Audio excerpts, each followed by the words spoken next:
there, and welcome to the Fearless Artist Podcast, where we empower classical musicians to build their own thriving careers. I'm your host, Michelle Lynn, and together with Deanna Petre, we teach artists to conquer the entrepreneurial side of their careers and create the futures they want. We are two freelance classical musicians who have lived and worked in Europe for a decade, and together we started the Fearless Artist Mastermind, a coaching company created to teach classical musicians how to overcome fear and take action on building their dream careers. In each episode, we will explore the intersection of artistry and entrepreneurship, teaching you the fearless mindset with practical steps and strategies to build a sustainable career. Get ready to build your own artistic brand, find a supportive community of musicians so that you don't have to figure out everything alone, and earn a living that you deserve. We believe that you can be a thriving artist and not a starving one, and we are redefining what it means to be a classical musician in the modern era.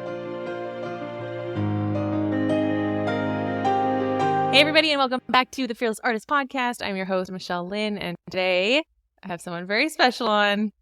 Deanna, welcome to the podcast. Thank you. Great to be here. The other half of TFA. This is your second episode with us, and by us I mean me, so thank you for joining me today.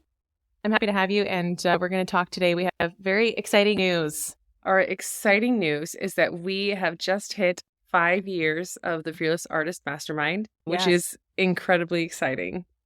Yeah, we did absolutely nothing to celebrate except this podcast episode is the reason. So we hit 5 years in February. We don't actually know the date. We have to look back and see what the day was of our first mastermind call. But yeah, we started TFA in 2020 of February, 1 month before lockdown together. And it's been a wild ride. So I think this episode is to first of all celebrate the impact and talk about what we've learned and the highs and the lows of running a company together as best friends and now business partners. And yeah, I think it'd just be fun for the audience to first of all get to know you a little bit better, because that's why I started this podcast, is to be more open and vulnerable about the actual real behind the scenes process of what it takes to be a musician, because Instagram is very shiny and glamorous, and the podcast gives time to go deeper into thoughts. So I'm excited to have you. I'm excited for our audience to hear more from you. Started a blog recently, which is how you've been sharing a little bit. Do you want to tell us about that? I did, yes. So I am a mom of two, and I started a blog this past 6 months ago. And it is all about being a mother and a musician and just the absolute craziness that entails. It is chaotic. It is messy. It is not easy to be a freelance musician doing multiple different things. I'm performing. I'm a violist. And I'm also teaching a regular studio of about 10 students.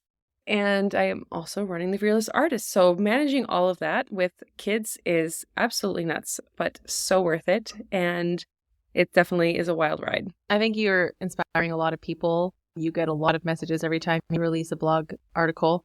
People thanking you for being real. People who are looking up to you, women who want to become moms, also dads. We've had dads write in and be like, hey, it's not just the ladies. We are, one of our very first mastermind clients, Meek, very good friend of mine, wrote in, and now he has 2 little girls. So he was like, I know what you're going through. I hear that too. So we're all about helping musicians learn how to balance the crazy, whether it's that you're traveling on the road all the time performing, or you've got a family at home that you have to manage while doing other things, teaching, you're coaching. Exactly. And I felt like I had not seen a whole lot of other, I don't have any mentors to show me, how do you do it? So that was my initial question, was how on earth do other musicians be parents and balance that with their careers and everything? So it's really fun to be able to open up the conversation to that and to hear other people's stories and experiences, and to connect about that has been really great so far. Tell us a little bit. How do you do it?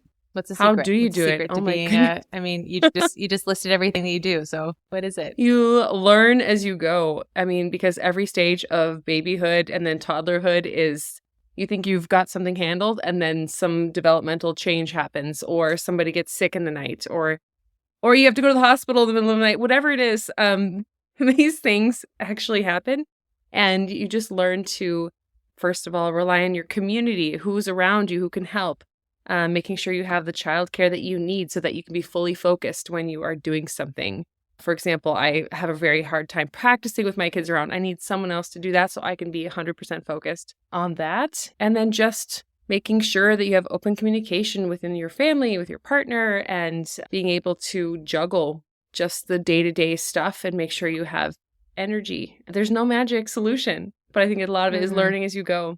Thanks for what you're sharing with that, because I know it's impacting a lot of people, and I know that's kind of your lane right now. I wanted to start this episode by asking you, okay, take us back 5 years ago. Where were we? What were we doing? You know, who came up with this crazy idea? Did we know what we were getting into?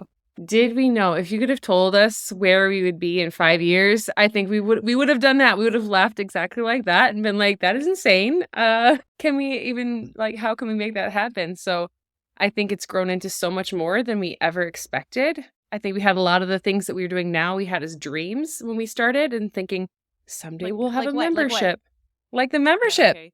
Yeah. It's like, oh yeah. And then we could do different types of programs, and maybe someday we'll run workshops, and we have done so many. So a lot of these things started off as like little bubble ideas, brainstorming what we could actually do. It's more than just one thing, one mastermind. So yeah, because mastermind was what we started with. It's good to say that. Like, that was the original concept. It was a small group. We put out an Instagram post. We had 8 people sign up the first round. Yep. Yeah, we had 2 different groups. And we just started. We didn't have the name. We didn't even have our name yet, the Fearless Artist. That came slightly later. We didn't have a website. And it was really just, let's just jump into this and see what's going to happen. It's crazy that it worked just from an Instagram post and talking. I mean, they were all personal friends in the beginning, and it was 1 month before lockdown. We didn't know COVID was coming. We had done a mastermind with some of your Juilliard colleagues. We loved the concept. We thought it could go deeper with facilitation and having good conversations. And we understand the power of coaching because we had done some stuff before. We'd been introduced to that. So, okay, but why did we agree to do this together in the first place? I mean, I have my reasons, but I have my reasons too. Oh, good.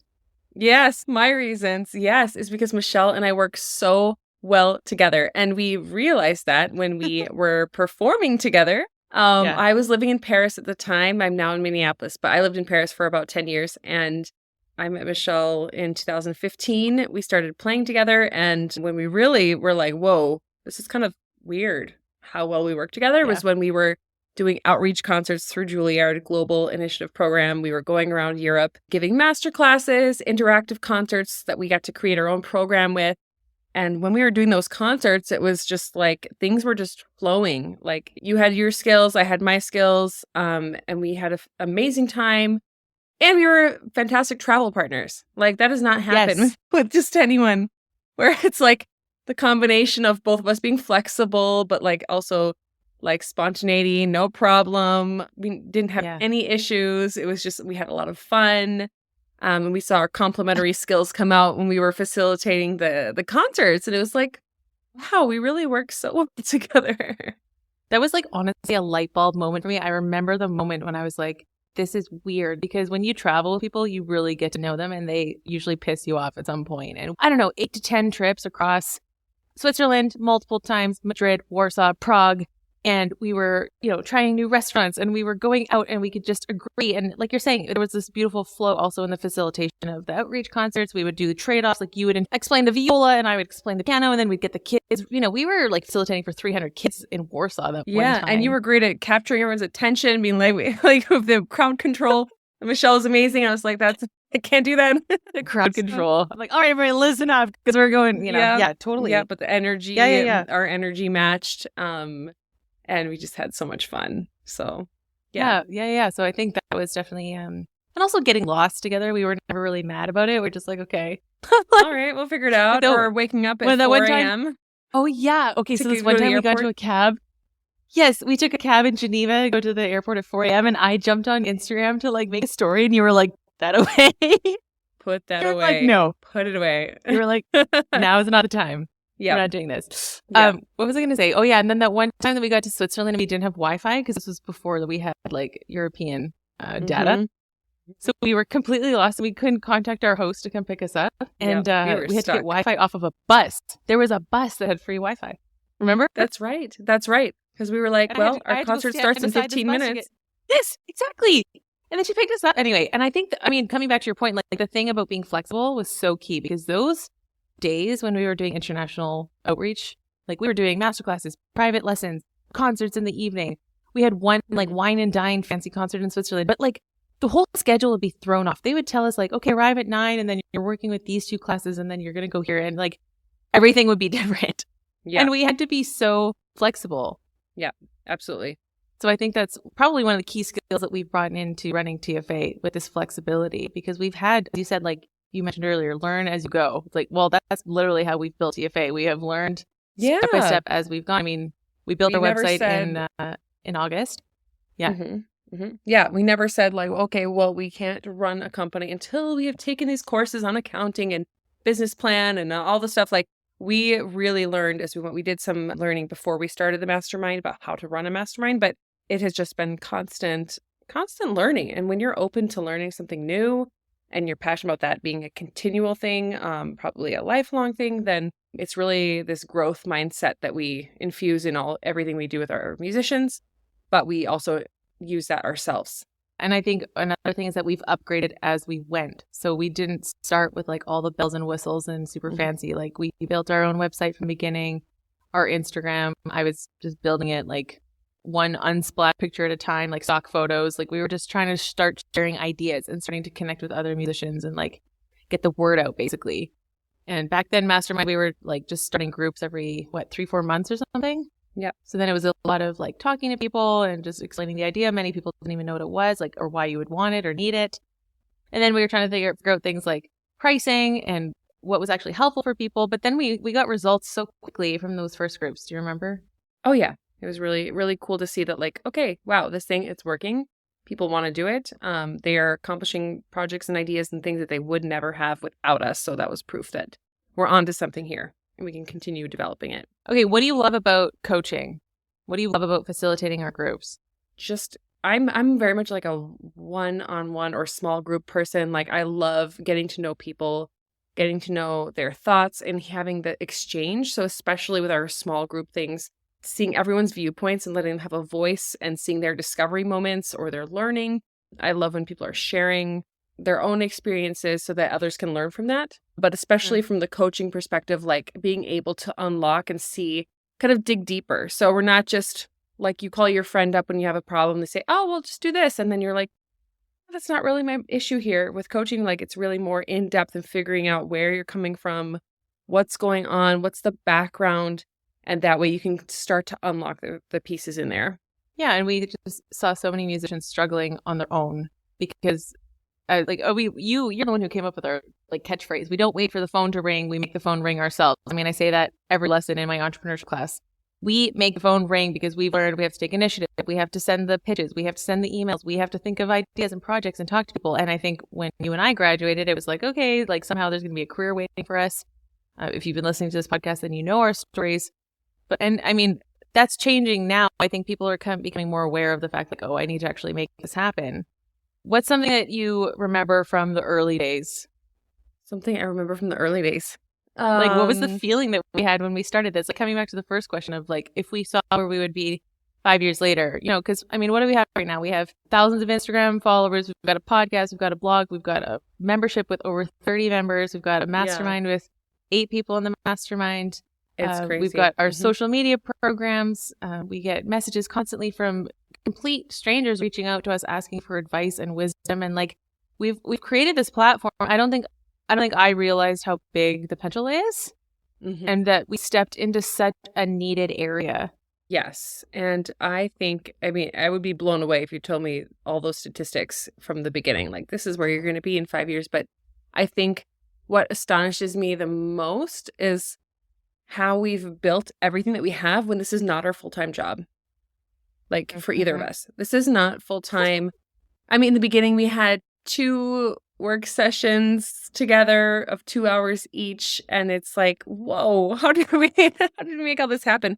And it is by building up more and more and investing more time and expanding our team eventually and so much more. But yeah, it's really amazing to see how far we've come with all of the things that we're doing. Okay, so in the last 5 years, what did you have a moment when it was like, okay, wait, we're actually doing this? That's a good question. I know.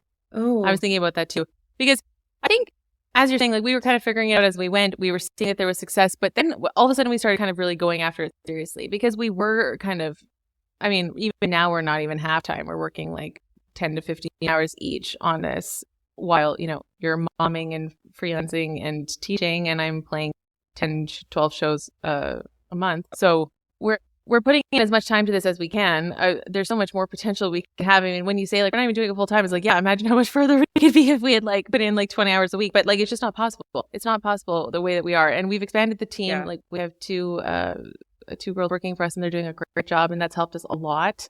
And then building as we go. I mean, we started bringing finally, I think a big moment for us was when we hired out a new website and brand design. That was like a really turning point, I think. That was, because that was a financial investment, and that was like, okay, Yeah. Our website was working for us. We had built it from scratch, but we are gonna make this for real now. We need the branding, we need the clarity, and just like stepping it up a level. So I think we every year we have these levels where we step up. And I think the moment where I'm like, oh, wow, we're doing this is like every year when we do our review of the year. And we're like, look how much we have accomplished. Look how much we have learned. We always do this every year. We do a year review. And so those are the moments where I'm like, whoa, you can really compare it from one year to the next and to see what all that we learned, all that we invested in, all that we expanded upon, how many musicians we worked with. And especially this past year has been like enormous compared to the year before it. So it was just really amazing to see.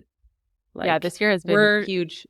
We're not just plateauing and just going along and saying, well, okay, even with the amount of hours that we have available, we are still like going up on the graph.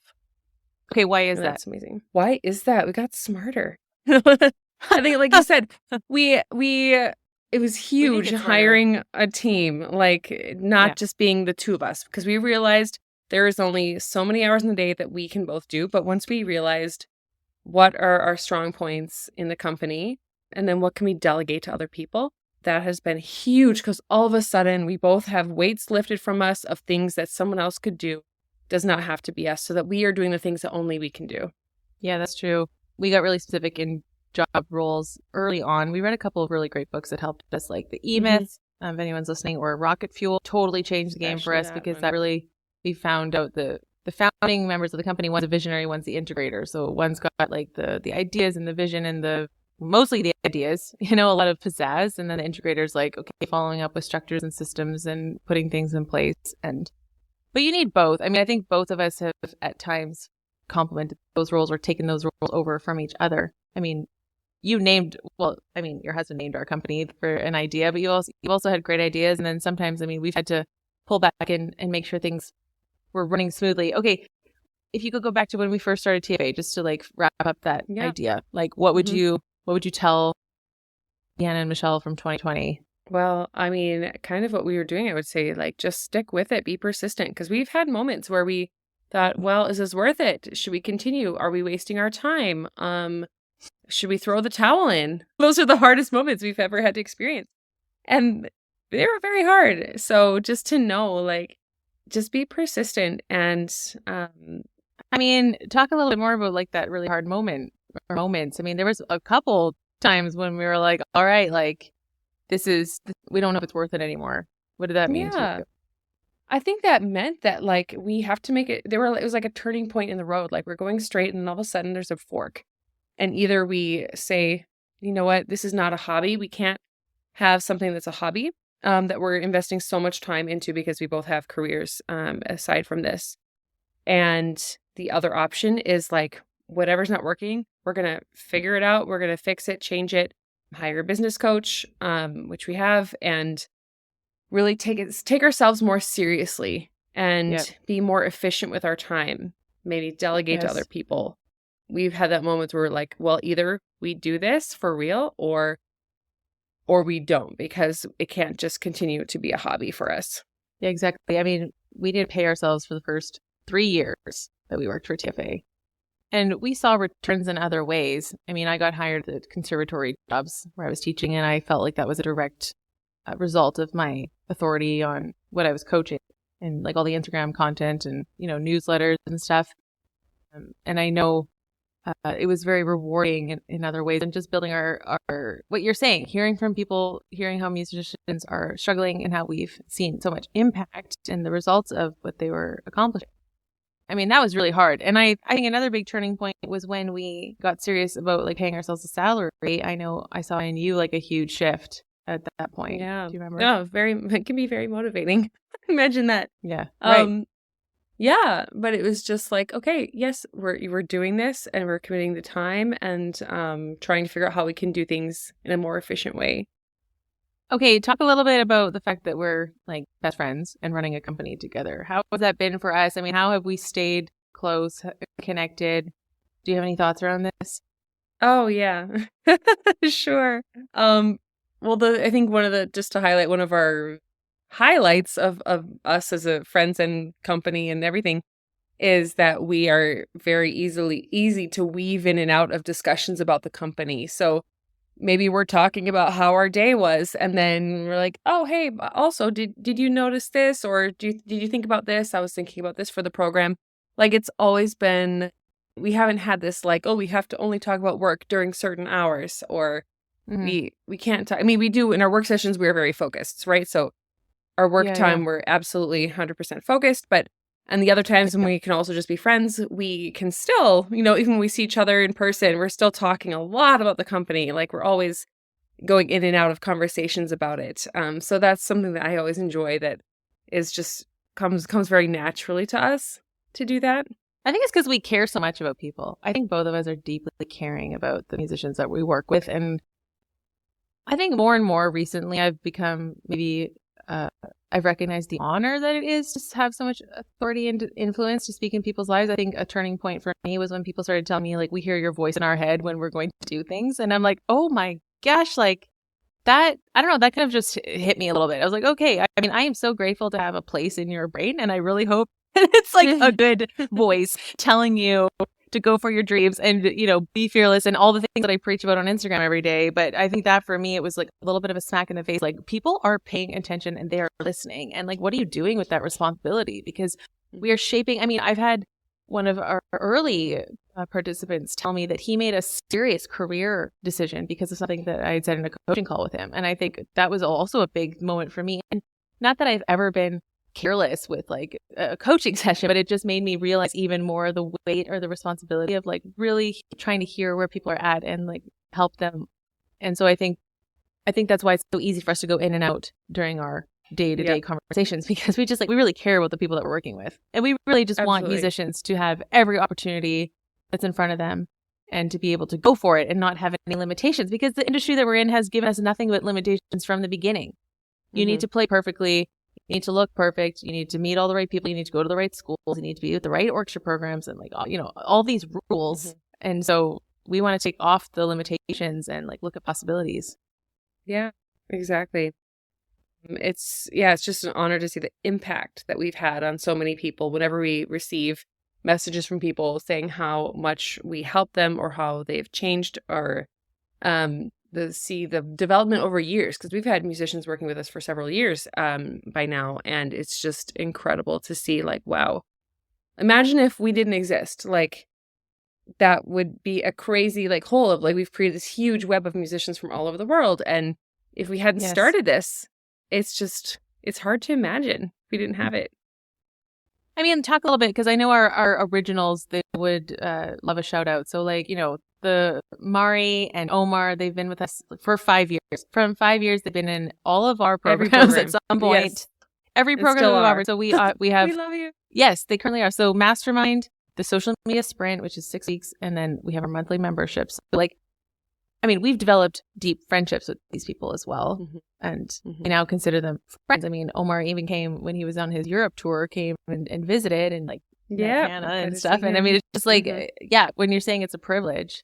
Well, how do you feel about that we've had these people in our lives for 5 years that we never would have met if we hadn't started TFA?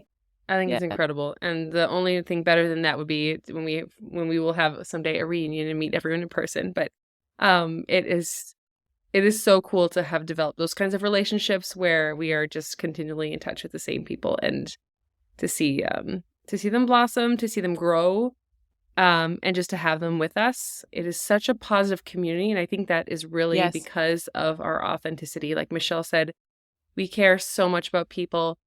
We are authentic. We are not like salesy or pushy or trying to say, "Oh, we have all the answers." Like Exactly. Basically, in all of our messaging, it is 100% authentic, and all the programs we have really a strong group of positive positive musicians who are, when that kind of person comes together, it's like, wow, you see what energy can come out of that. And it's really cool.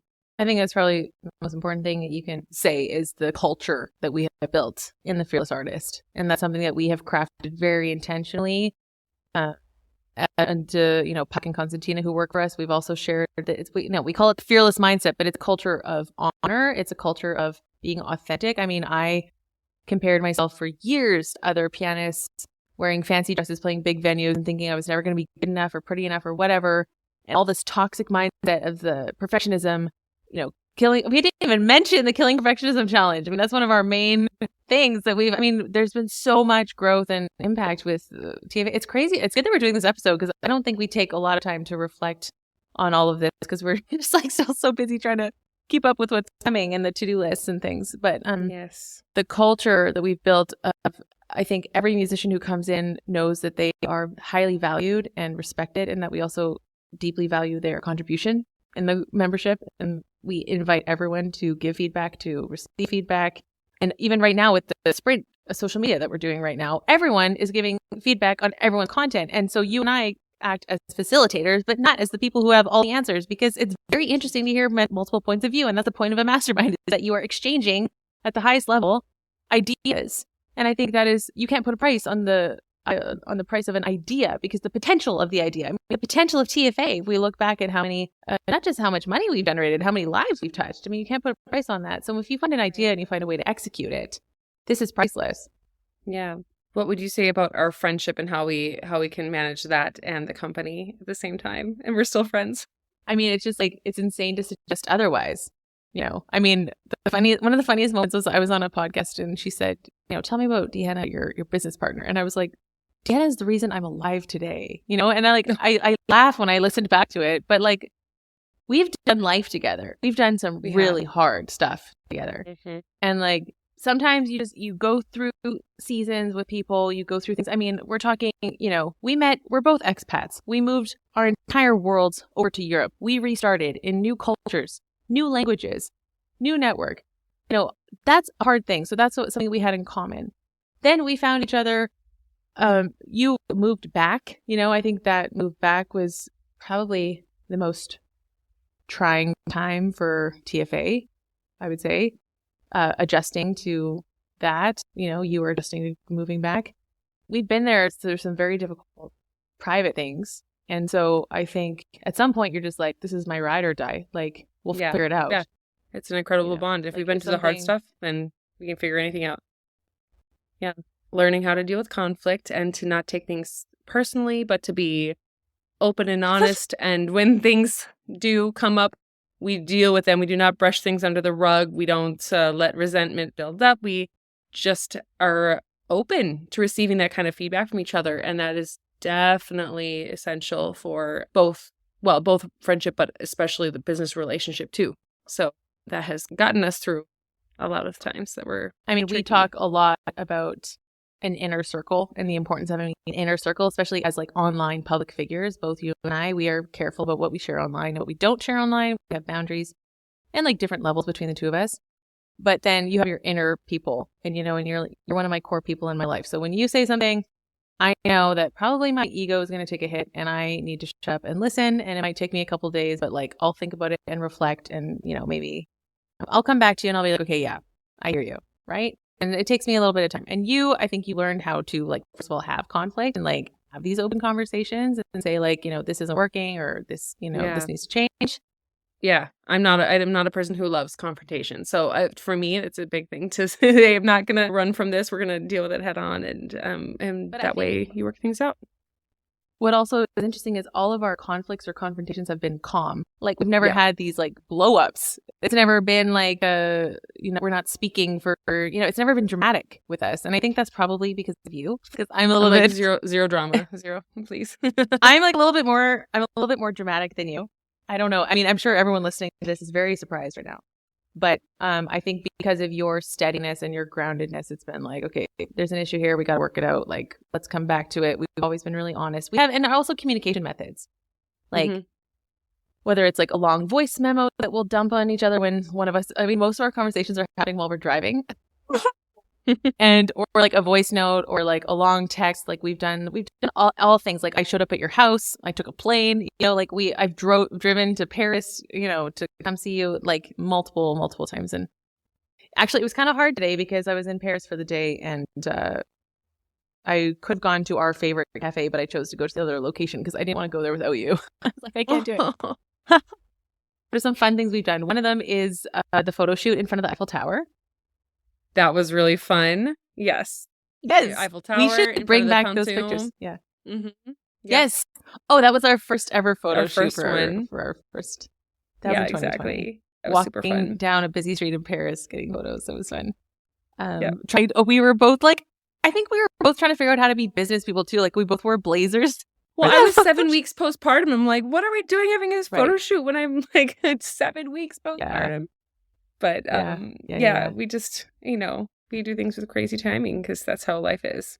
Yeah, exactly. Well, what you're saying, I mean, we've had to just go with the flow and like, okay, like you just had a baby. And by the way, we're still coaching. And I mean, Mastermind saved. I mean, actually, we were having this conversation 2 days ago about remembering the lockdown because you had a very, very strict lockdown in Paris. You were allowed 1 hour a day outside, 1 kilometer radius once a day. And you had papers you had to show the police if they stopped you. Like it was intense. I had total freedom, which I'm sorry to say, but I did. I could go outside wherever I wanted with the dog. And we were talking about that. And I said, how did you not go insane? And you said TFA had really saved you those months, like the structure. Oh, mentally, I would have just gone bonkers. My apartment was 32 square meters, which is like 350 square feet. And to spend almost 24/7 locked up in there, cooped up in there, I would have just driven me insane. But it was so great to have this to work on. It just happened to be at the right time. So I have a question for you. If our I can tell you do because I knew you were listening. I'm like looking at it. So if our roles were suddenly reversed for a month, what would be the first thing you would struggle with? Struggle with? I mean, I was thinking about it today on coming back from the car. Like, I mean, I think we have 3 new people who want to sign up for Fast Forward, and I literally don't know, like, in the back end, this form and this Excel sheet and write this down here. And like, I'm just like, I'm the talker. Like, I'm like, oh yeah, this is what you're gonna get in Fast Forward, and this is gonna be awesome, and like we're gonna hype you up, and then make sure you get your goals, and you're gonna feel super supported, and like, okay, here you want to join. Here's the Stripe link, and then what? I don't know. Then what? What happens? And then what? I don't know. I thought that I'm would like, be your see you on answer. the call. Get lost in Asana. The thing lost. Yeah, in Asana. Asana is my death wish. I do not. Anyway, I love Asana. Ironically, I'm the one. I'm the one who brought it to the company because I had a business coach who was like, "You need to use this," and I was like, "Oh, Deanna, we're gonna do this thing called Asana," and then I like just don't use it the way that we're supposed to. But anyway, and it's like my favorite thing. Yeah, can get everything all organized. Yep.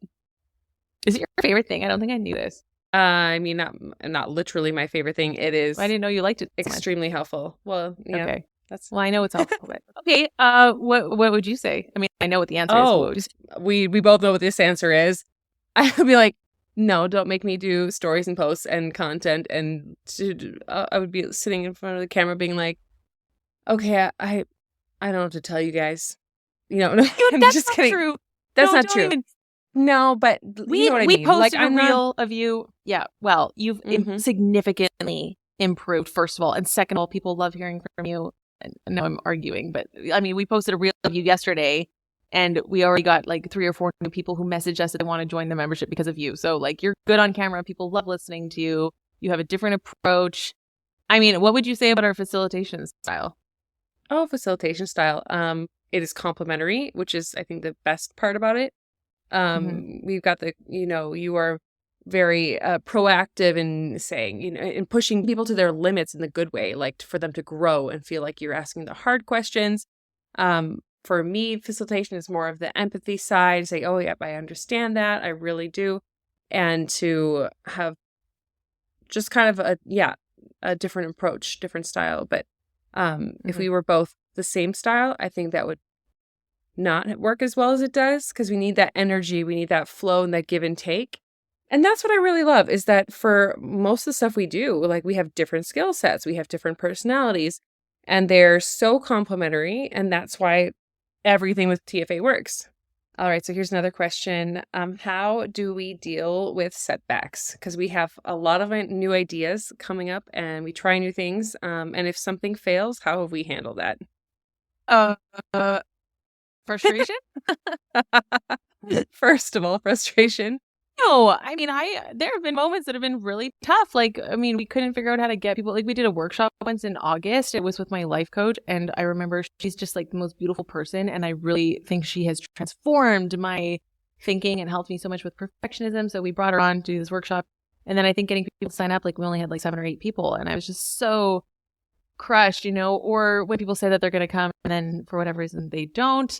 That was also just like, oh, like what are we doing wrong? Is it the timing? Is it the pricing? Is it the messaging? Is it the content? Like, I mean, these are all ways that, you know what? How I'm getting to my answer is consistently trying again and letting like the ebbs and flows, like they're little losses. They're not big losses. Like, okay, we had let's say I get someone on a one-on-one and I invite them to join Mastermind and they end up saying no. It's like, okay, well, I've got like 5 more calls this week. So like, it's okay. I'm not like devastated. I really hope that person comes and if it's the right fit for them, but it's not like these huge losses anymore. If a workshop doesn't work, it's like, okay, well, we do post Motorola's. That's been huge. That's what I was going to say. Feedback. The feedback. Oh. Yes. Okay. Yeah. Go ahead. That was going to be my answer.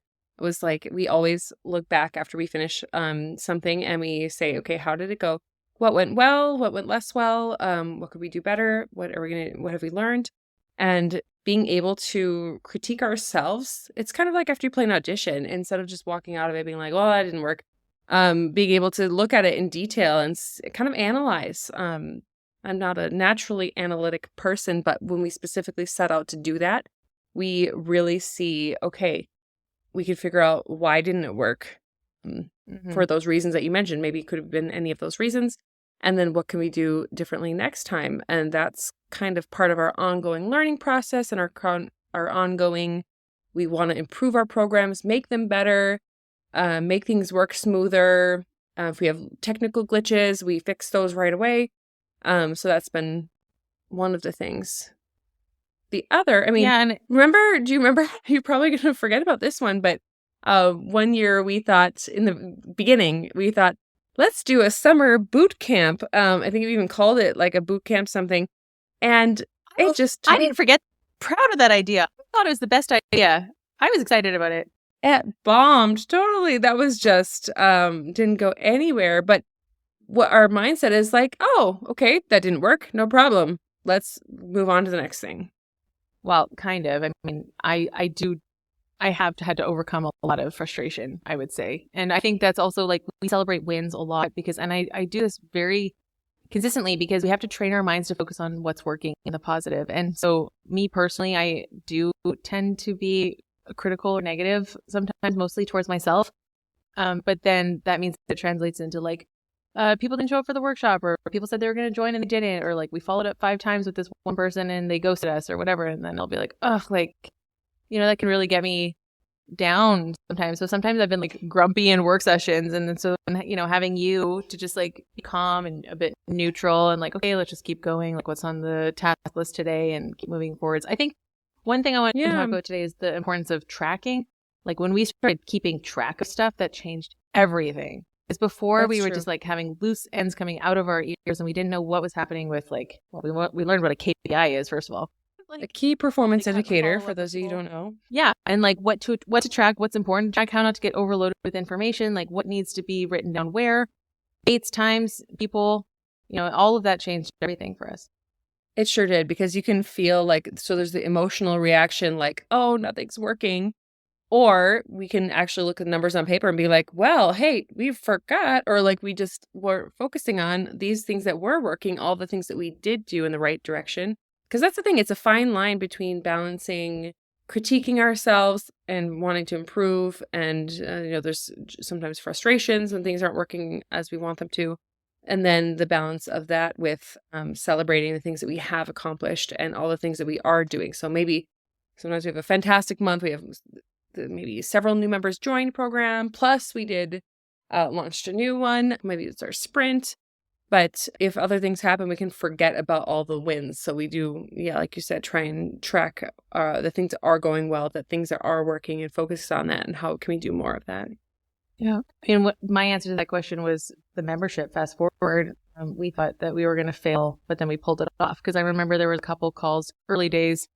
We had like 3 or 4 people in it on a call, and we were just like, oh man, like what if, where is this going and how are we going to do it? And we were pricing it so low back then. It was what, 37 a month or something. So we're basically making like nothing from this. And it was costing so much energy to figure out like how to talk about it, promote it, market it, and make content around it.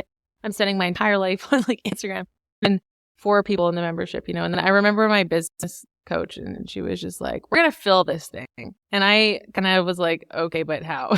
Because I've been working so hard. And now we have over 30 people, and a lot of them will have the VIP version, which is where you get a coaching call, 1 per month, which is great. Yeah, that was very cool to see. And I guess it was like a pretty short turnaround.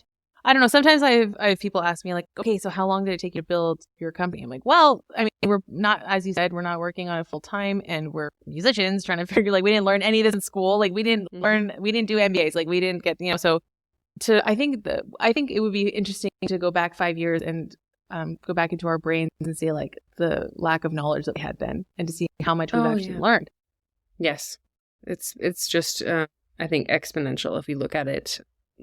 Learning, we have so many different systems and processing things like how to, payments and invoices, and we became an actual real company too along the way. That was a big milestone for us. Yeah. So 2021 July.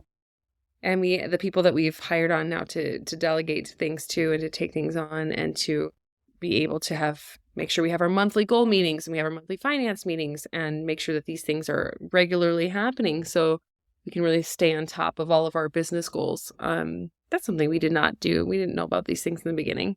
We're more serious about our goal meetings, that's for sure. Just like reviewing the goals. But that's also something I've kind of learned across my whole life, because I realized in 2024, I'd made all these goals, and then at the end of 2023, at the beginning of 2024, I was like, wait, I didn't do like any of this. So like, there's a problem here.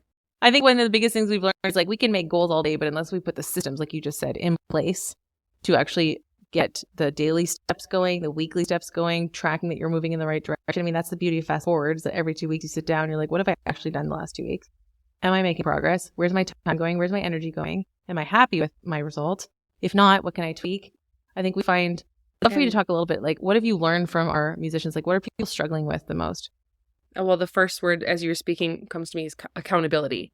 Because without accountability, these things don't happen. Those goals that we have and say, well, I'd like to be doing this thing. I'd like to record an album, or I'd like to pitch my concert program to different series, and life gets just in the way. It gets too busy. Even for me, I've struggled with like, oh wait, I don't have time for my blog. But with accountability, with you helping me and say, let's just pick out your topic, let's do it. And it works. And everybody who is in our programs, like, that's one of our biggest things as freelance musicians. We don't have deadlines unless they are self-imposed often. I mean, there are some things that do have deadlines, like grant writing and things like that. But when we don't have a deadline, we say, well, I kind of like in general like to see my career change in this certain way. Some people say they perform more and they want to teach less, and they need a space to figure it out. They need people to talk it through, and they need to say, well, here's what I'm going to do in the next month, and that's going to be my deadline for having done this. And then have actual people say, all right, how's that going? Have you made progress on that? Did you do it? And if not, where did you get stuck, and how can we help you overcome that? That's where the magic is, because I think just as freelancers out there, we don't have that accountability in general. 100% the accountability, because if you know you have a meeting coming up and that you're going to be sharing and you haven't done anything, that is a great kick in the butt. And people use that very positively. They're like, oh, I knew that I was coming to this session tonight and I had to get going on my goals. And like, we'd have people say like, I literally did this an hour ago. It doesn't matter when you did it. The fact is that it's done. And now we can create some momentum and build some progress and move in the direction that you want to go. And I think like seeing people's eyes light up with the possibility, again, like taking limitations off of musicians, giving them abundance mindset or scarcity mindset.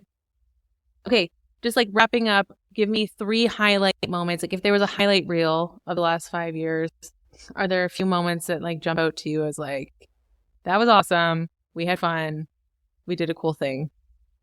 That's so That is so hard. I remember in the very beginning, so there's the beginning stages, whenever we finish a mastermind, which at the time was a 12-week long program, we just had this sense of like, yes, we did it. And we got great feedback and it's amazing. It was just like this high of having like finished what we set off to do and seeing how people really enjoyed it or made progress or loved it.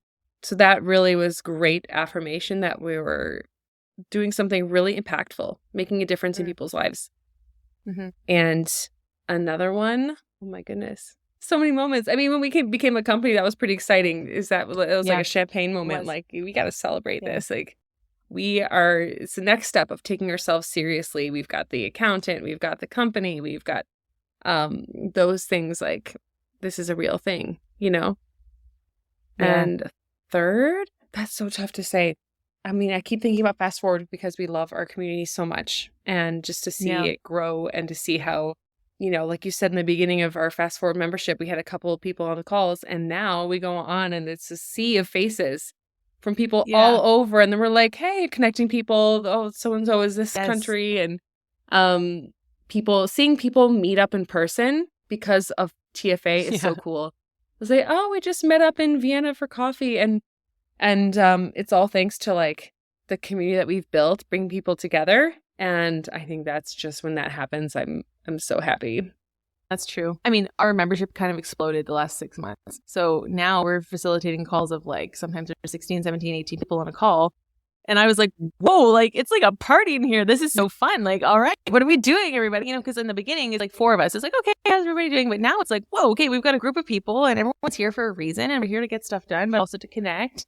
We are very good at celebrating with nice dinners. I have to say that's definitely a highlight.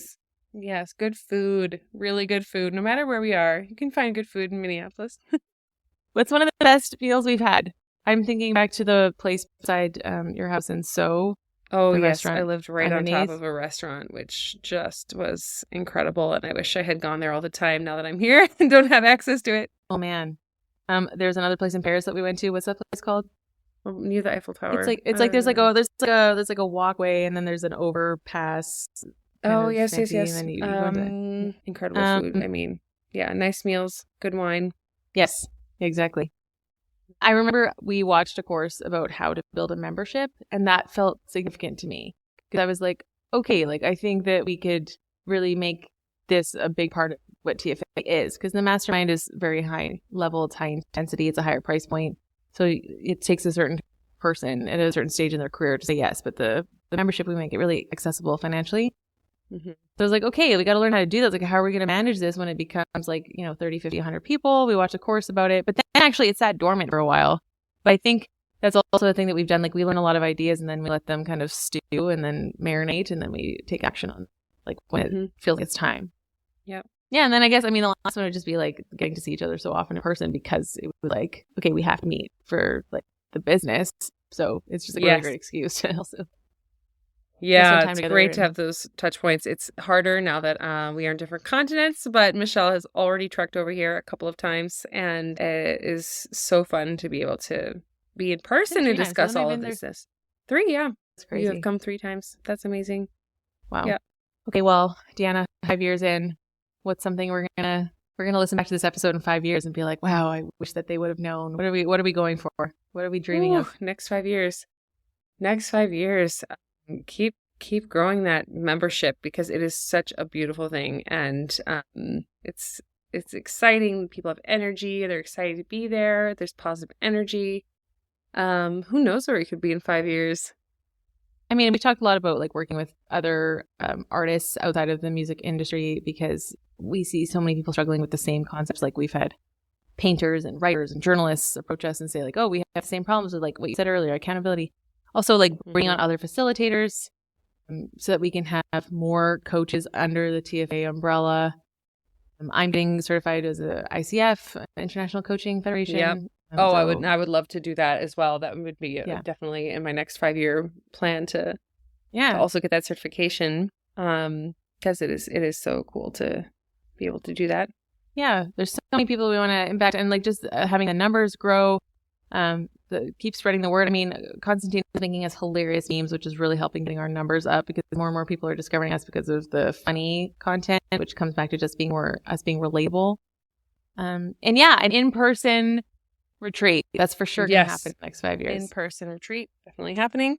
Been a little bit difficult with small, tiny children, so traveling is not quite on my plate at the moment, but it will be in the future because that's one thing we both love to do is travel, you and me. Well, cheers to the next 5 years. Cheers to the next 5 years. Thanks for everything that you've done to build your side of TFA and everything. My side, us together. It was a team effort all the way. Yeah, it's a good team effort. Mm-hmm. And thanks for being the most fun to work with. And you too. Yeah, everything. Thank you for bringing all the energy and light, and just it's very contagious, bright, positive energy that everyone loves. So thanks for letting me. Special. Thanks for letting me do that, though, because that's something that I was thinking about before this episode. Like, you've let me come with the ideas and the energy. And you've never said to me like you're too much, and that's something that I've dealt with in other relationships. And you've never been like you need to tone it down, like stop. You've only just encouraged me to go like bigger. So I mean, I think thanks for giving us the space to shine and like agreeing to like keep building, because I know it's been like this journey of like how much do we invest and how much do we go and what can we put into this, and you've always been like, yeah, let's go, let's do this. Yeah, and we've always made things work. When there's a new infant involved, it is really hard to have those ups and downs, the flows of in terms of how much and what we're pouring into the company and everything, but to be able to have that understanding, flexibility, support, open communication, these are the things that are going to make it that we can get through anything, that we can continue building every year. So so excited to see what the future has for us. Well, thanks everybody for listening to this special bonus episode of our podcast. And we actually are going to do a giveaway to celebrate 5 years. So we'd love to offer 5 winners a free month of our membership when you sign up. And all you have to do to enter is screenshot this episode, share it to your stories, and tag us. And we're going to pick 5 winners to get a free month fast forward when you sign in. So that's going to be fun. Yes. We're looking forward to meeting new people. And Tiana, thanks for everything today. And do you have an action point that people can take after listening to this episode? Action point. Besides be fearless, action point would be, I would say, find the place that you need the support and get those people around you. Surround yourself with people who are going to hold you accountable, who are going to listen to your ideas, who are going to help you advance in the ways that you want to in your life and in your career, and then hold on to those people. That's what we have built here, and that's what we love to see. Amazing. Thank you, Deanna. Thanks to everybody who's listening, and we'll see you with the next episode. Until then, be fearless. Be fearless. Thank you for listening to the Fearless Artist Podcast. If you found today's episode inspiring, hit that subscribe button and don't forget to share this podcast with a friend. To join our membership or one of our coaching programs, visit our website at thefearlessartistmastermind.com. This episode was produced by Pokey Huang at PH Media Studios in New York City. We're Deanna and Michelle, encouraging you to create your own opportunities and to go after what you want. You have what it takes to build the career of your dreams. Until next time, be fearless.